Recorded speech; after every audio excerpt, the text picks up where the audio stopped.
एक और बड़ी खबर की तरफ रुक करते हुए बताते चले कि सीएमओ में सीएम भजनलाल शर्मा पिछले 1 घंटे से अधिकारियों से चर्चा कर रहे हैं। सीएमओ से एसएमएस अस्पताल जाने की तैयारी भी की जा रही है और साथ ही एसएमएस अस्पताल में भर्ती हैं सीएम के पिता। अस्पताल के बाद महारानी कॉलेज जाने का कार्यक्रम, विकसित भारत संकल्प यात्रा के कार्यक्रम में हिस्सा लेंगे। 3 आपको प्रोग्राम बैक टू बैक बड़ी खबर के जरिए बता रहे हैं। पहली बात तो यह कि सीएमओ ऑफिस में अधिकारियों के साथ जो वार्तालाप हो रही है, सचिवों के साथ जो अपॉइंट किए 4 सचिव मुख्यमंत्री भजनलाल शर्मा के साथ सीएमओ ऑफिस में मौजूद है। तबादले पर बात की जा रही है, अहम जानकारियां ली जा रही हैं। दूसरी बड़ी खबर बता रहे हैं कि सीएमओ में जब अधिकारियों से वार्तालाप कंप्लीट हो जाएगी, पूर्ण हो जाएगी, उसके बाद वो एसएमएस अस्पताल की तरफ रुख करेंगे जहां पर उनके पिताजी स्वरूप जी एडमिट हैं, जिनका अभी फिलहाल स्वास्थ्य जो है वो बिल्कुल स्वस्थ है। अभी वो ऐसा अपडेट आया है। उसके बाद वो महारानी कॉलेज जाने का कार्यक्रम उनका प्रस्तावित है, जहां पर विकसित भारत का वर्चुअल कॉन्फ्रेंसिंग के जरिए, वीडियो कॉन्फ्रेंसिंग के जरिए प्रधानमंत्री नरेंद्र मोदी उसको इनॉग्रेट करेंगे। इस खबर पर अरबाज हमारे संवाददाता जुड़े हुए हैं। अरबाज, बैक टू बैक मुख्यमंत्री भजनलाल शर्मा के कार्यक्रम हम बता रहे हैं, काफी एक्टिव मोड में नजर आ रहे हैं जो उनकी दिनचर्या देखी जा रही है। अरबाज जी बिल्कुल, देखिए कि हर मुख्यमंत्री का अपना एक अलग काम करने का अंदाज होता है। भजनलाल शर्मा जो कि सुबह निवास पर लोगों से मुलाकात कर रहे थे, उसके बाद में मुख्यमंत्री जो कार्यालय है मेरे ठीक पीछे, वहां पर पहुंचे और पिछले 1 घंटे से भी ज्यादा वक्त उनको हो चुका है।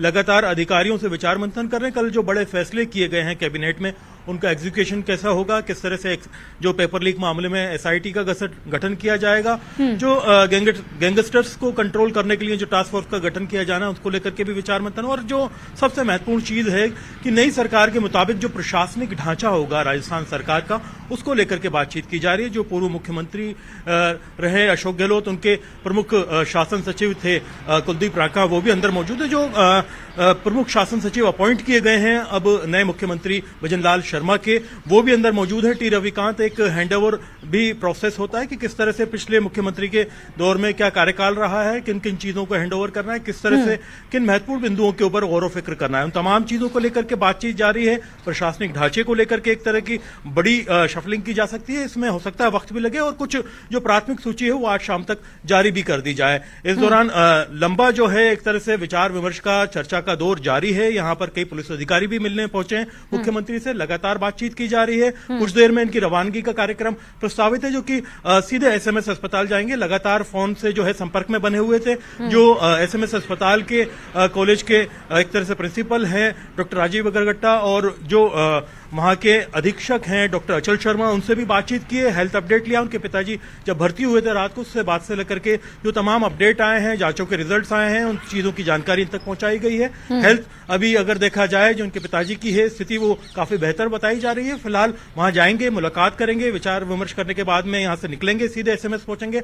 वहां पर जो है एक पूरा जो है बातचीत का दौर होने के बाद में इनका एक प्रस्तावित कार्यक्रम है जो महारानी कॉलेज है वहां जाने का, जो विकसित भारत संकल्प यात्रा को लेकर के बड़ा कार्यक्रम प्लान किया जा रहा है। उसको लेकर के जो एक वीडियो कॉन्फ्रेंसिंग के जरिए कार्यक्रम में शिरकत करेंगे, जिसमें पीएम भी शामिल होंगे। तो ये सारा कार्यक्रम है, सुबह से एक्शन मोड में है। लगातार पहले दिन ही कल बड़े फैसले लिए थे। आप देखेंगे कि पदभार शपथ ग्रहण हुआ, उसके बाद में पदभार इन्होंने ग्रहण किया और शाम को ही कैबिनेट मीटिंग करते हुए। अरबाज, ये बिल्कुल बात आप सही कह रहे हैं कि सबकी कार्यशैली अलग होती है हर मुख्यमंत्री की। क्या एक जो अधिकारियों के साथ मीटिंग ले रहे हैं उसमें तबादले की भी बात आ रही है? क्या कुछ नाम निकल कर बाहर आ चुके हैं कि किसको कहां पर ट्रांसफर पोस्टिंग किया जाएगा? देखिए, अभी इस चीज को लेकर के निश्चित तौर पर कुछ नहीं कहा जा सकता, लेकिन जाहिर तौर पर बात है कि सब अधिकारियों का अपना एक नजरिया रहता है। हाँ। जो पुराने नजरिए वाले अधिकारी थे, जाहिर सी बात है कि वो अब दूसरी जगह होंगे, और जो कि अब तक नेग्लेक्ट किए जा रहे थे उनको अब मुख्य धारा में लाया जाएगा। और मुख्यमंत्री अपने हिसाब से अपनी विचारधारा के लोगों को, जो कि खास तौर पर इनके एक्शन मोड के हिसाब से काम कर सकें, जो एग्जीक्यूशन है, काम लेने का अंदाज है, एक्शन लेने का अंदाज है, क्योंकि आदेश करने के बाद में जमीन पर उसका एग्जीक्यूशन बहुत जरूरी है। जैसे उन्होंने टी रविकांत को बतौर प्रमुख शासन सचिव चुना, तो उनका जो अंदाज का है अगर काम का अगर देखा जाए तो वो बिल्कुल अलग है। बहुत शालीन और बहुत सभ्य और बहुत साइलेंट अधिकारी माने जाते हैं, लेकिन जब काम की बात होती है तो उनका जो आउटपुट होता है वो 100% रहता है। तो उसी हिसाब से जो राजस्थान में क्या प्रशासनिक ढांचा रहेगा, किस तरह से जो एक तरह से सचिवालय में जो प्रमुख अधिकारी हैं वो क्या जिम्मेदारियां संभालेंगे। बहुत से अधिकारी अभी दिल्ली में मौजूद हैं जो कि डेपुटेशन पे गए हुए हैं, उन्हें राजस्थान में वापस बुलाने की क्या संभावना है, इन तमाम चीजों को लेकर के गौर फिक्र की जाएगी। खासतौर पर जो बड़ा प्रशासनिक ढांचा है वो जिला स्तर पर कलेक्टर्स की जो है तब्दीली करने को लेकर के होगा, और खासतौर पर जो एसपी अपॉइंट किए हुए हैं पुलिस महकमे के, उनको जो है बदला जाना यहाँ पर प्रस्तावित है। तो जो ये तमाम प्रक्रिया होती है, एक जनरल अगर देखा जाए किसी भी सरकार के साथ जब बदलाव होता है तो जो नए एक तरह से मुख्यमंत्री होते हैं वो अपने हिसाब से उन लोगों को प्राथमिकता देते हैं जो उनके विजन को ग्राउंड जीरो के ऊपर जो बिल्कुल, और बहुत जरूरी होता है कि शासन और प्रशासन का तालमेल बैठे। बिना तालमेल के आप देश और प्रदेश की उन्नति नहीं कर सकते अरबाज। लेकिन अरबाज, जो हम सबके मन में एक सवाल था कि पदभार संभालने के बाद क्या रणनीति होगी, कैसी प्लानिंग होगी, नए सियासी सफर का दौर कैसे तय करेंगे। ताबड़तोड़ जो कार्यक्रम एक दिन में बनाए गए हैं मुख्यमंत्री भजनलाल के, उससे क्या प्रतीत हो रहा है?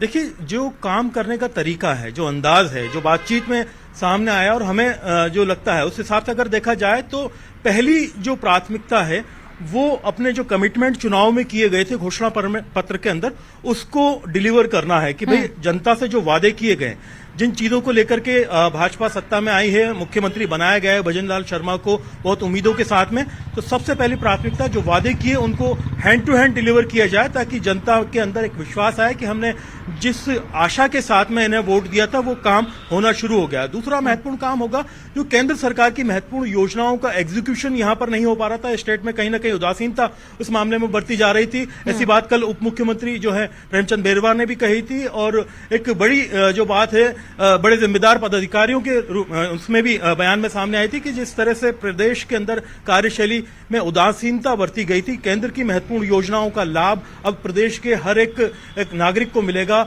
उस पर काम किया जाएगा। तो ये दो महत्वपूर्ण चीजें। इसके अलावा जो अभी हालात हैं, सबसे बड़ी चीज अगर देखा जाए, जो राजस्थान की आर्थिक स्थिति है, कर्ज का बोझ है, तमाम हालात हैं, उनको लेकर के बड़ा महत्वपूर्ण जो है विचार विमर्श किया जाना है, जिस पर सबकी नजर रहेगी कि उस स्थिति से प्रदेश को बाहर निकालने के लिए क्या एक्शन लिया जाता है, किस तरह से इस दिशा में काम किया जाता है, ताकि जो सुधार के काम हो वो भी हो और जनता के ऊपर जो भार है वो भी ना बढ़े। क्योंकि बहुत सी चीजों की उम्मीद थी प्रदेश में, अगर देखा जाए पेट्रोल की दामों को कमी करने के लिए बात की गई है, बहुत सी चीजों में सुधार करने के लिए कहा गया है, केंद्र की योजनाओं के लिए कहा गया है, तो इन चीजों के ऊपर कहीं ना कहीं फोकस बनता हुआ नजर आ रहा है। जो पहली कैबिनेट मीटिंग में डिलीवर किया गया उससे लोगों को वाकई लगा है कि जो बात कही गई थी उस दिशा में काम पहले दिन से शुरू हो गया है।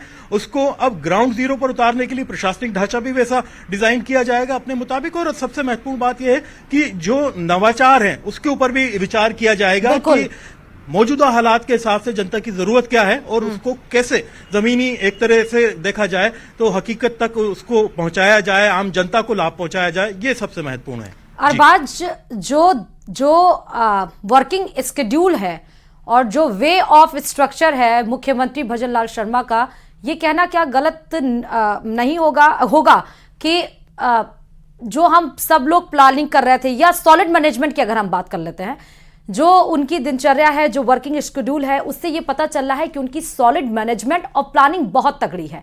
परिवार को भी नहीं छोड़ रहे हैं, जो काम है शासन प्रशासन का उसमें भी तालमेल बैठा के रख रहे हैं।